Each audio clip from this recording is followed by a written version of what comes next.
E aí, pessoal, bem-vindo a mais um podcast do esporte e hoje para comentar sobre a 20ª rodada do Brasileirão. A rodada que mexeu um pouquinho no topo da tabela, né? Mas vamos começar pelo São Paulo, pelo líder, né? O São Paulo jogou na quarta, né? Ele jogou contra o Paraná, fora de casa, né? O jogo do líder contra o Lanterna. E era um jogo assim que, pô, acho que qualquer pessoa, não só os São Paulinos, né? Qualquer pessoa que visse esse jogo já dava um jogo ganho para o São Paulo, já dava os 3 pontos para o São Paulo, e não foi isso que aconteceu, né? O São Paulo acabou sendo surpreendido, terminou com um empate de 1-1. São Paulo saiu na frente, o Paraná buscou o empate, e depois disso os dois times, né, tiveram chances de terminar o jogo vencedor, né? E cara, é aquele típico jogo que acontece todo ano no Campeonato Brasileiro, né? Todo ano o líder vai pegar o Lanterna ou algum time do Z4 e é aquele jogo que o líder sempre perde, não tem jeito. É estatística, né? São Paulo acabou entrando para a estatística também.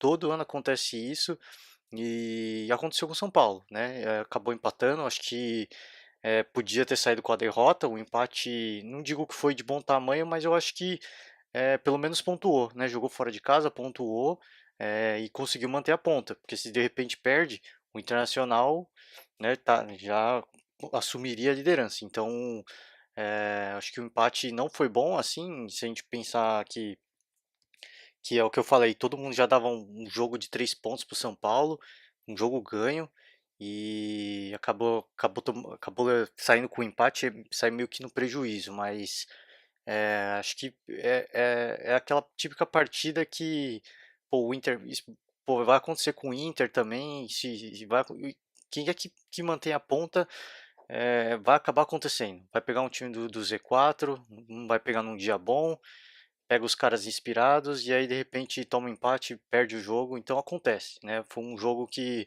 aconteceu, o que é importante para o São Paulo é seguir firme, né? Seguir confiante e buscar pontuar contra os adversários diretos. Eu acho que aí é a grande importância para o São Paulo, né? O Inter vem na sequência, né? Jogou também fora de casa, jogou contra o Bahia e o Inter acabou surpreendendo o Bahia, assim. Eu assim, vendo Paraná e São Paulo, para mim São Paulo era uma partida ganha para São Paulo, mas Bahia e Inter era uma partida que eu via como um jogo, né, mais pro Bahia, assim.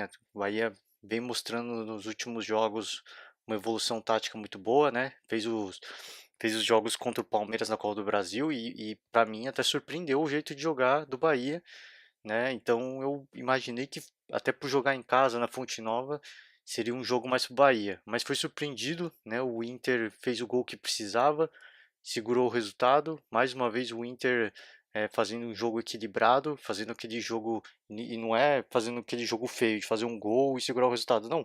Fez um jogo equilibrado, fez um gol, tentou buscar outro, não conseguiu, né? Lógico, o Bahia teve as suas chances também, mas eu acho que o Inter não correu grandes riscos nesse jogo, não. Ganhou assim, não digo com autoridade, mas ganhou relativamente tranquilo, né? Então, importante para o Inter, que pontuou, né? Mais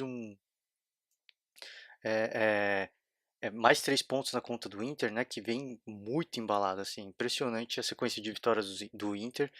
E agora ficou a um ponto do São Paulo, né? Com esse empate do São Paulo e essa vitória do Inter, o Inter encostou de vez, fica só um ponto. Então, assim, tá embolado. Eu já tinha comentado que o topo da tabela estava embolado e segue mais embolado ainda, né? Parece que a cada rodada que passa, ninguém se desgarra, né?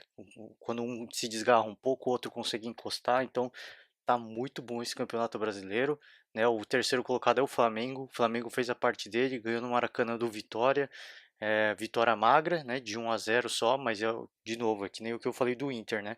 É o placar que precisa, né? 1-0 é 3 pontos na conta e o Flamengo fez o que precisava, né? Jogando em casa, é um time que eu acho que está vivendo uma montanha russa de emoções. O Flamengo, né?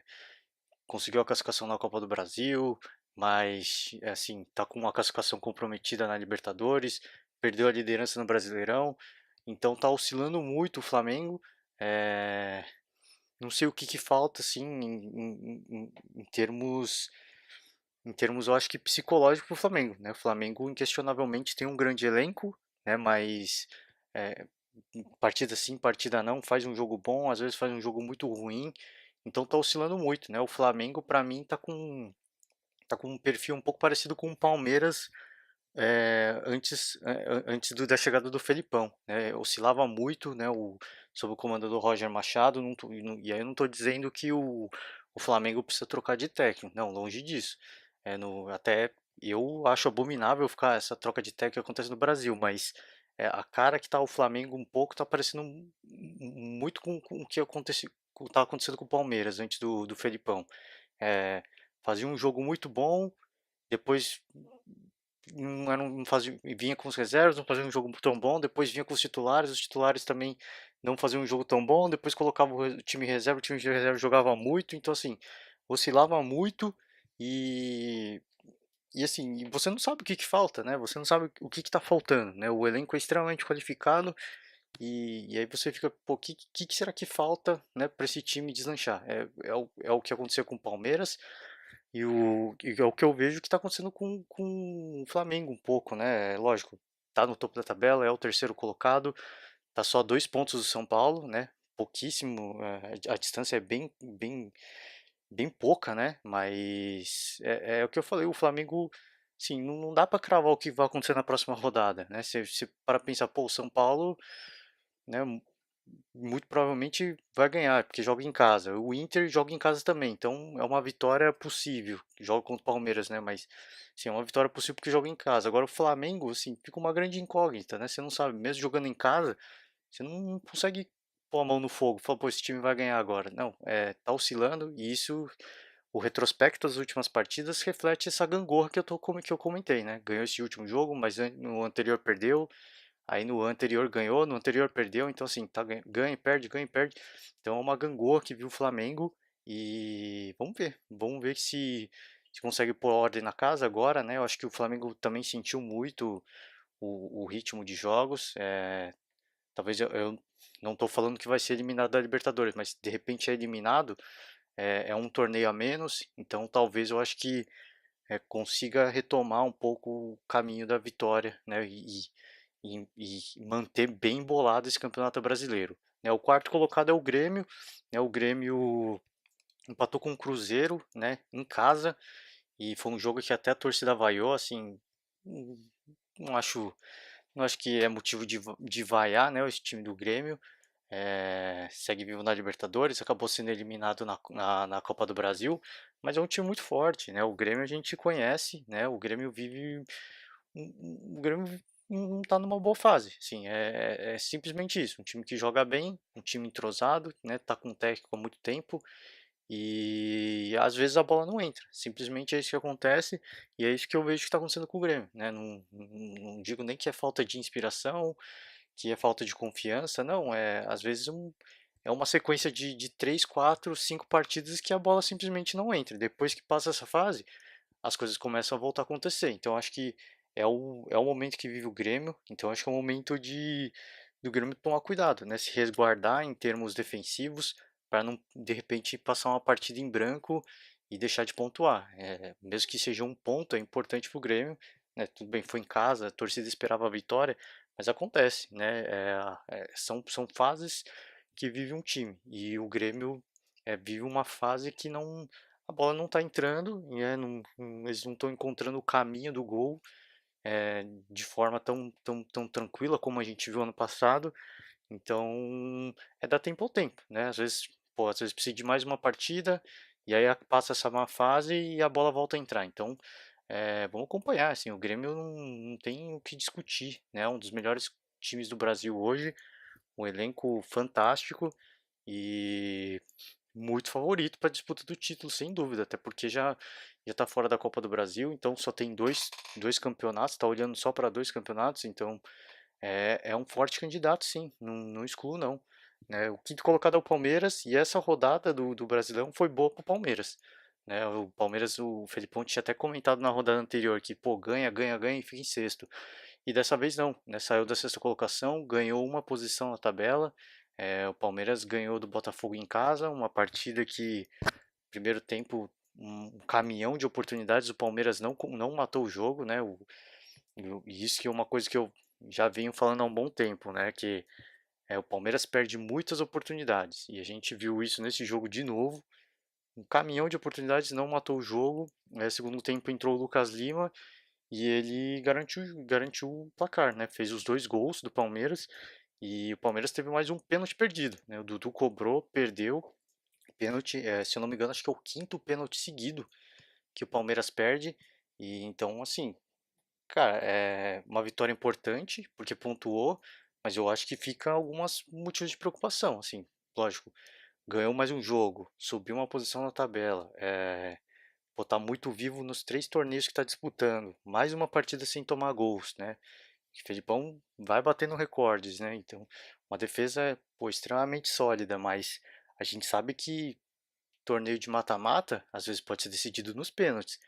E essa fase de pênaltis que vive o Palmeiras, eu acho que é um motivo de preocupação, sim. E até o Felipão comentou na coletiva, né? Fala assim, pô, a gente treina, treina, treina, chega na hora do jogo, perde. Eu não vou treinar mais. Eu não vou treinar mais pênalti, cobrança de pênalti, porque não faz sentido.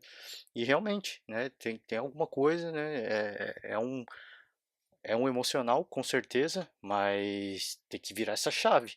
Virar essa chave porque, assim, a Copa do Brasil tá na fase de mata-mata, Libertadores também tá na fase de mata-mata, então os pênaltis podem decidir uma partida para um time. Então, eu acho que tudo bem, existem pontos muito positivos, né? A chegada do Felipão mudou totalmente esse time, né? O time parou de tomar gol, o time titular, o time reserva, todo mundo, né? Tá jogando muito. O Felipão já usou, acho que, se eu não me engano, mais de 80% do elenco do Palmeiras, já rodou o time inteiro. Então isso é importante, tá rodando, tá todo mundo correspondendo, tá todo mundo jogando, é, tá ganhando os jogos, vem numa sequência muito boa de vitórias, mas a questão do pênalti preocupa justamente porque, pô, se fosse um campeonato de pontos corridos, tudo bem, mas um campeonato de mata-mata preocupa e eu acho que isso é um motivo sim de ligar um sinal de alerta de que pô, a gente precisa mudar essa postura, a gente precisa mudar isso, porque isso pode acabar decidindo uma partida numa Libertadores. Então acho que é uma rodada que foi boa para o Palmeiras de novo, porque ganhou uma posição, acho que dá moral, dá confiança, né? Porque muito está se falando, né, de o Palmeiras disputar várias competições, tá rodando o elenco, isso é muito importante, e todo mundo está jogando bem. Então, uma rodada que foi boa, e o fato de ganhar uma posição, às vezes dá um ânimo, né? Porque é o que eu falei, o Felipão tinha comentado. Você ganha, ganha, ganha, fica em sexto, não sai do sexto lugar. Isso pode acabar desmotivando. Você subir uma posição, dá um ânimo. Pô, vamos continuar buscando, né? E Libertadores é o principal, mas o brasileiro tá aqui, né? Não vamos tirar o olho de lá. Então dá um ânimo, isso foi importante, né? O sexto, para fechar o G6, foi o Atlético, né? O Atlético jogou na quinta, e o Atlético ficou ruim pro Atlético, né? Perdeu uma posição, empatou com o Vasco em casa. Assim, então, foi um placar até inesperado para um time com o Atlético Mineiro, que está focado no Brasileirão, que é o time com mais gols do campeonato. Passar em branco, passar sem nenhum gol, é um pouco estranho, né?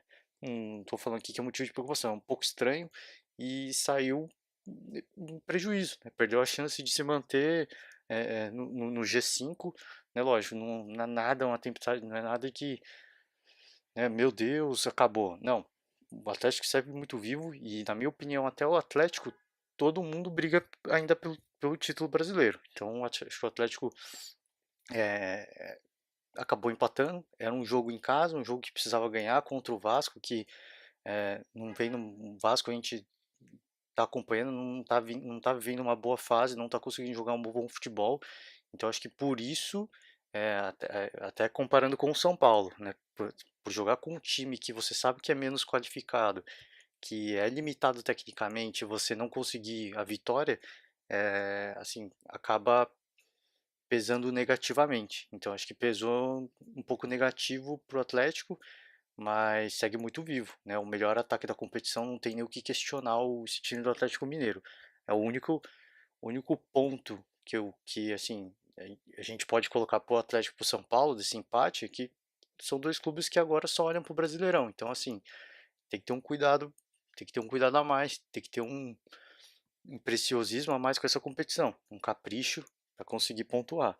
Então, é, acabou perdendo uma posição, o Atlético foi pro sexto, mas nada de desespero. O sétimo colocado, o Cruzeiro, que eu já comentei, empatou com o Grêmio em Porto Alegre. O oitavo, fechar, né? Eu queria fechar falando do Corinthians, né? O oitavo colocado. Corinthians perdeu do Fluminense, né? No Rio. E, cara, assim, eu já tinha comentado no podcast anterior que o Corinthians teve aquela boa fase do Romero e agora parece que não vem se encontrando. Eu acho que a derrota do Corinthians, a derrota do Corinthians foi o reflexo do que é o Corinthians agora mesmo. Assim, não tô dizendo que é um time ruim, é um time que não consegue criar. De novo, foi uma partida em que o Cássio defendeu muito. E isso a gente está comentando toda a rodada, né? Todo jogo do Corinthians parece que é figurinha carimbada. O melhor do jogo é o Cássio, o melhor do jogo é o Cássio. E, cara, tá sobrecarregando o goleiro. E quando isso acontece, fica muito claro de que o time está limitado, tecnicamente, né? O Corinthians perdeu muitos jogadores. Perdeu o time base, né? Campeão, que foi campeão paulista esse ano. Então, complicou um pouco, né? O Osmar Loss ficou vendido, tá fazendo, eu acho que tá fazendo o que pode com o elenco que tem, mas vai ser a cena do Corinthians, vai ver essa gangorra de pô, uma partida ganhada chorada aqui, um empate ali, uma derrota, uma outra derrota ali, então assim, vai ficar, acho que o Corinthians vai, lamentavelmente, vai acabar ficando no miolo da tabela, é, de novo, digo lamentavelmente, porque pô, é o campeão paulista, vinha antes da Copa do Mundo, né, um time que vinha até pô, badalado, né, se né, pô, a gente cogitava, ainda com o Fábio Carelli no comando, né, ninguém desprezava o Corinthians, né, ninguém dizia que o Corinthians não fosse brigar pelo título, apesar do Flamengo na época ser o líder, assim, acho que ninguém colocava a mão no fogo de que o Corinthians não poderia surpreender. E agora não, agora sim, é muito complicado, né? Vive uma sequência de 3 derrotas. Não acho que é motivo de desespero, até porque motivo de mandar o técnico embora, como aconteceu uma movimentação na rede social para mandar o Osmar Loz embora, tal. Eu acho que não é esse o caminho, né? O caminho do Corinthians é remontar o elenco, né? Perdeu bons jogadores, não conseguiu repor com a mesma qualidade e tá vendido, né? Infelizmente acabou ficando comprometido, né? Assim, tudo bem, a gente tem bons jogadores, tem o Pedrinho, tem o Matheus Vital, mas assim, não dá para você pôr na conta, né, de você conseguir comparar com o Rodriguinho, com o Michael. Então, o Corinthians perdeu peças importantes, não repôs com a mesma qualidade e vai ser assim até o final do ano, né? Um jogo ali, um jogo aqui, e vai brigar pelo miolo da tabela, na minha opinião. Para encerrar, acho que falar um pouco do Z4, né? O Z4 não teve muita movimentação. O Paraná empatou com o São Paulo. O Ceará já tinha empatado com o Santos, né? O jogo já tinha acontecido há um tempo. É, o Atlético Paranaense é o 18º e o Vitória é o 17º. Então, sem ser muita movimentação, eu acho que a próxima rodada promete, assim, promete mexer no topo da tabela. Assim, a gente vai ter Inter e Palmeiras, né? Um jogo que né, são dois adversários que brigam diretamente pela ponta da tabela e é um jogo que interessa aos dois. Né? O Inter joga em casa, o Palmeiras vai como visitante e assim, é um duelo de contrastes, né? Porque assim, o Inter vai jogar em casa, vai ter que sair pro jogo, mas se a gente pegar o retrospecto do Inter, o Inter tá conseguindo pôr a bola na rede, né? E o Palmeiras vai como visitante, muito provavelmente vai jogar mais defensivamente. E o Palmeiras está com 8 vitórias, 8 jogos sem tomar gol. Então, assim, vai ser um jogo muito interessante de ver. Eu acho que vai ser um duelo de contraste. Eu acho que o Inter vai para cima, o Palmeiras vai se retrancar um pouco e vamos ver quem vai levar a melhor, né? Se vai ser o melhor ataque ou a melhor defesa, né? Lógico, não é o melhor ataque da competição o Inter e o Palmeiras também não é a melhor defesa do campeonato, mas no momento, nessa fase, né, a gente veja aí um dos melhores ataques contra a melhor defesa desse momento agora, né? Então, talvez seja o jogo mais interessante para a gente acompanhar na próxima rodada. E é isso aí, gente. Vamos ver, vamos acompanhar. São Paulo tá 42, o Inter tá só um ponto atrás, o Flamengo tá um ponto atrás do Inter, então tá bem embolado. Próxima rodada pode mudar tudo e vamos acompanhar. É isso aí, gente. Valeu, um forte abraço e até a próxima.